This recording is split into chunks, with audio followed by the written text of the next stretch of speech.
नमस्कार, आपल्यासोबत आज चर्चा करण्यासाठी आहेत आमचे स्नेही मुळव्याध स्पेशलिस्ट बाळासाहेब पाथरकर. बाळासाहेब, माजलगावमध्ये मराठा समाजाविषयी बुगड भूमिका घेणारे आमदार प्रकाशदादाजी सोळंके आहे. म्हणजे दादांना काही लोक ट्रोल करत आहेत, त्यांना एकटं पाडण्याचा प्रयत्न करत आहेत. तर ही लोक कोण आहेत आणि त्यांना एकटं पाडण्याचं का काम करत आहेत? होय, दादांनी लोकसभा झाल्यापासून उघड मराठा समाजाची बाजू घेत आहेत. दादा मनोज दादा जरांगे पाटील यांना साथ देत आहेत, म्हणून दादाला ट्रोल केलं जातं आहे, मुद्दाम ट्रोल केलं जातं आहे. हे ट्रोल करणारे परळीची गँग आहे, लाभार्थी गँग आहेत. दादांनी मराठा समाजाच्या बाजूनं उघड भूमिका घेतली, त्यामुळं दादाला ट्रोल केलं जातं आहे.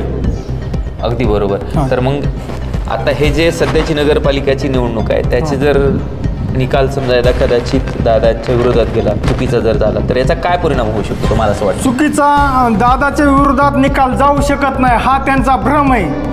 आणि त्यांना काय करून दाखवायचे, दादाच्या विरोधात निकाल लावून दाखवायचा आहे आणि नंतर त्यांना दाखवायचे परळीवाल्यांना की आमच्या विरोधात गेल्यावर आम्ही कोणालाही पाडू शकतो. हे दाखवण्यासाठी दादाला पाडण्याचा प्रयत्न चालू आहे. पण विधानसभेमध्ये पण हाच प्रयत्न झाला, पण दादाने त्यांचा जे पाडण्याचा प्रयत्न होता ते हाणून पाडून दादा विजयी झाले विधानसभेला. पण लोक आता या निवडणुकीत पण तेच होणार, दादांचा पॅनल दणदणीत विजय होणार व नगराध्यक्ष पण दादाचाच होणार. यांनी लाभार्थी टोळीने किती बी काही बातम्या पसरवल्या, किती ट्रोल करण्याचा प्रयत्न केला, तरी दादाला याचा तीळ मात्र फरक पडत नाही. दादा शांतीत क्रांती करणारे नेते आहेत.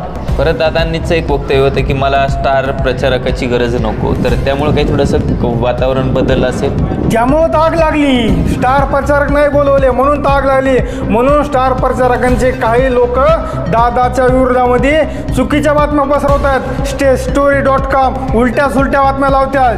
त्याच्यामुळं तर चालू सगळं हे.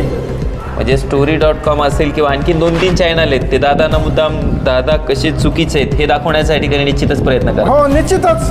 आणि ते कोण आहेत तर लाभार्थी टोळीचेच. हो, लाभार्थी टोळीच्याच ते बातम्या बघा सगळ्या, इकडल्या तिकडं तिकडल्या इकडं दादाच्या विरोधातच सगळ्या.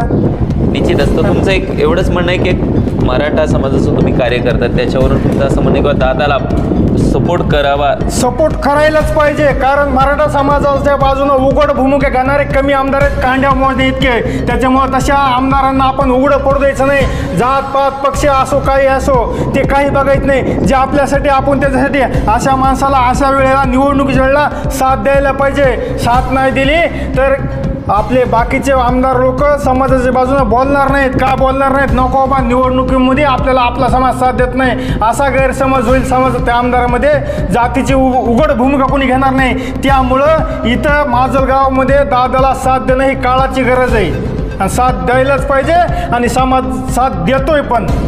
म्हणजे तुम्हाला तुम्ही ज्यांना संपर्क केला त्यांच्याकडनं तुम्हाला पॉझिटिव्ह रिस्पॉन्स येतोय? तर मी 2 दिवस इथं, दुसरा दिवस आहे माजलगावमध्ये, गल्लीमध्ये फिरतोय, समाजात फिरतोय, मित्र कंपनीमध्ये फिरतोय. दादाला इथं एकदम ओके वातावरण आहे. फक्त सोशल मीडियावर जे रिचार्जवरची पिलावळ आहेत ती फक्त कमेंट करायलेली, बाकी काय नाही. दादाची फुलं हवा इथं. दादाचा विजय कोणीच रोखू शकत नाही. काळ्या दगडावरची पांढरे काय, दादाचा विजय कोणीच रोखू शकत नाही. तर हे होते बाळासाहेब पाथरकर. त्यांनी आपली या माजलगावची जी नगर परिषद आहे त्या संदर्भातले दादाविषयीची काय जी भूमिका आहे ती आपण स्पष्ट केली. त्याबद्दल बाळासाहेब आपलं खूप खूप धन्यवाद.